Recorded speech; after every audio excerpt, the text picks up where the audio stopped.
The fact is, of all the stars that have names, 2/3 of them have Arabic names. So this was not, I don't think, his intent with that message. Okay? While the constellations are Greek and Roman, the names are Arabic, all right? And the list just goes on and on and on and on. And so where does this come from? How does this happen? How do you get stars named with Arabic names? How does this happen? Okay? It happens because there was this particularly fertile period that Professor Weinberg duly discussed. And around that period, that 300-year period, the intellectual center of the world was Baghdad. Baghdad. It was completely open to all visitors, all travelers, Jews, Christians, doubters, which today we might call atheists. They were all there, exchanging ideas. All of them. All of them. And it was that period where you had the advances in, like, engineering and biology and medicine and mathematics. All right? Our numerals are called what? Arabic numerals. Now, you ever stop and think about that?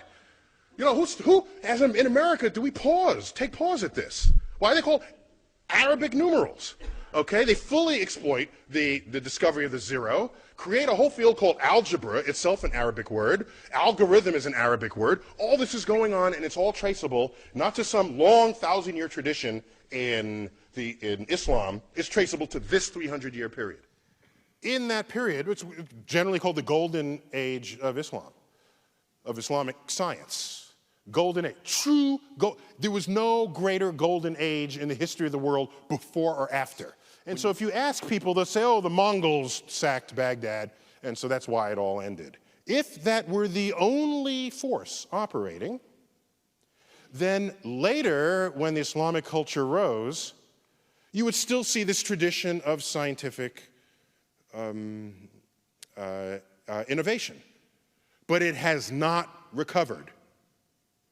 It has not come back at all compared to what was going on in that 300 years. And what you do is you read the writings of al-Ghazali, who was a Muslim cleric.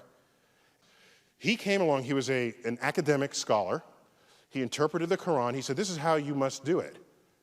First has social influence, and then political and cultural influence, and basically his interpretation took over. And in that interpretation, it included the perspective that the manipulation of numbers is the work of the devil. This cuts the kneecaps out of any mathematical advances that would unfold. Math is the language of the universe.